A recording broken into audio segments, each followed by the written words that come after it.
subscribers, followers, at mga damador sa Luzon, Visayas, Mindanao.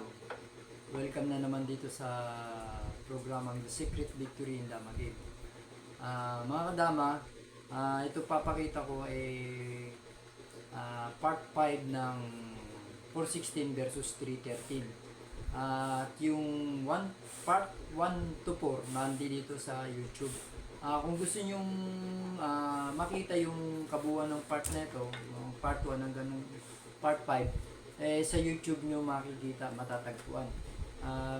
Basta i-click nyo lang yung, hanapin nyo lang yung sa YouTube yung The Secret Victory in Dama Game, tapos i-click nyo lang siya, pasok lang kayo sa link ko na The Secret Victory in Dama Game.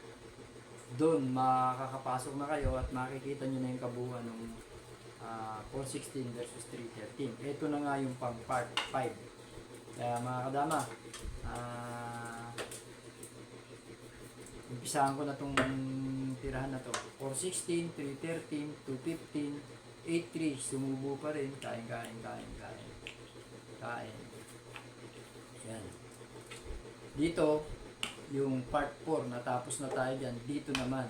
Yan nga, ang sabi ko dito, yan, 313 lang.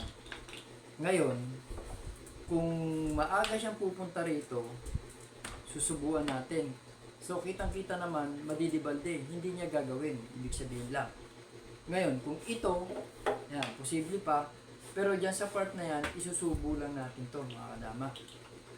So, magna 9.5 siya, si 6.2 lang tayo, 5.4 siya, si 7.3 lang tayo. Mag 8.3 man siya, ibig sabihin dito sa part na to, pilay na agad siya. Pwede na tayo mag 4.16. Ayan. Kung sumubo siya dyan, okay lang. O kung mag 3.13 siya naman, gaganon lang tayo. Yan. So kung mag 3.40, mag 7.2 naman siya, gaganon lang tayo. Ibig sabihin, hindi makakalas tong pagkakaipit niya dahil masama na yung posisyon ng pitcha niya. Kumbaga, hindi na tayo dito ang naghahabol ng tabla. So, ibig sabihin lang, pangit pa rin isara. Dahil kita nyo yung posisyon, posibleng maiipit. Pag iwas niya dito, sayang lang tayo doon.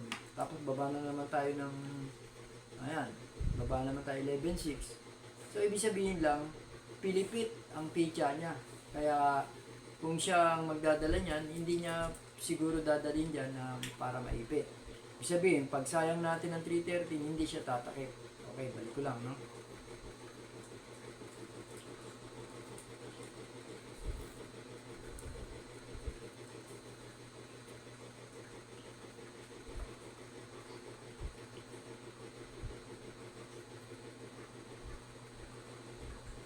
Yan. Sumayang tayo ng 3.13, maling itakip na yan. So, isang mali, ito. Pangalawang mali, ito. So, iba naman. Halimbawa, ito naman, A3. A3 naman ang itinira. Yan. Kakain tayo rito at kakain siya ron. Tsaka tayo titira ng 416. So, iganon niya yan, bawal naman. Susubukan natin yan, madidibaldi na siya. So, malayo yung agwat. Kung gaganon siya, pwede na tayong gumanon. So, madidibaldi na naman siya ng isa. Ibig sabihin lang, maling itira tong A3. Ayan. So, balik natin.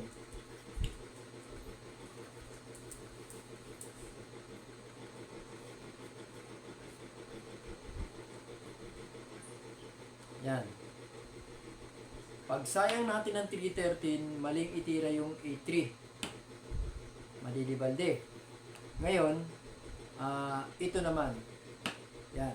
Kumain tayo rito at kumain siya rito. Yan. Ang best move natin, 4.16 muna. So, bawal na naman itira to dahil may lanse. So, tatiming na naman siya rito. Tsaka tayo ngayon sasayang. O, ibig sabihin lang, ilan yung panalo niya. Kung gaganon pa lang siya, o kaya naman, Balik natin yan. Ito ang itinira niya. Tsaka pa lang siya gaganon. Bilangin niyo yung panalo. Dalawa lang. Ilan tayo? 3. O, ayan. Kumain tayo ron. Ginanon. 10-6 lang tayo. So, makatuwid. Tagilid talaga kasi mananakawan natin siya ng isa. O, ayan. Balik natin para mas klaro sa inyo. Ayan.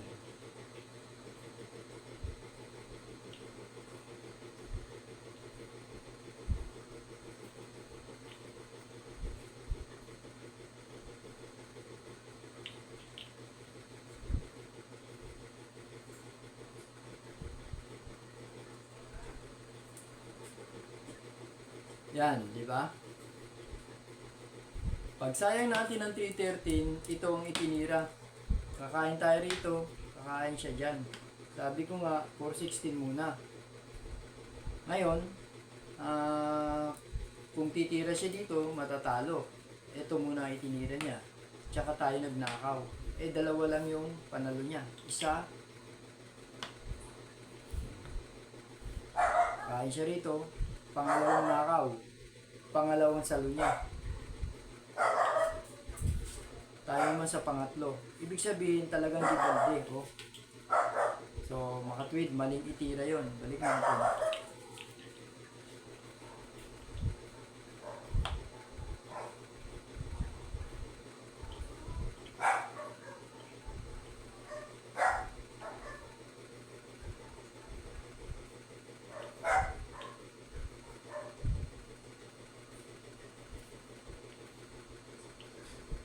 Yan. Sinayang natin ng 313. Mali na naman ito. So, pangatlong mali. O, ngayon, hanapin na natin yung base move niya. Ito kaya. Yan. Pagkain natin dito, pag kumain dito, lugi na naman siya. Nasayang tayo dito. So, mali pa rin to. Ang ibig sabihin lang, yan, kumain tayo ron. Ito ang ikinain niya. Ito. Yan, dito sa part na to, kung nanakawin natin, 3 yung pangnakaw natin, 3 rin yung panalo niya. So, walang mangyayari. Ibig sabihin, tablaan lang. Ngayon, ang best move natin dito is 416 lang. Na 9.5 siya. Tsaka tayo pa 5-4. Yan, kung magsi 6-1 siya, nanakaw tayo. Tsaka siya sasalo ng 7-3. 10-6, 12-7, sasayang uli tayo ng 6-2, sasalo uli siya ng 7-3. So, titira tayo dito ng 11-6. Pag tira niya ng 11-7, titira lang tayo ng yan, 3-13. 16-13. So, makatuwid, pag tira niya ng 8-3, magpo 4-16 lang tayo. Kung aatras siya, makukuha na natin itong isa. So, maling itira yung 8-3. Ngayon, halimbawa,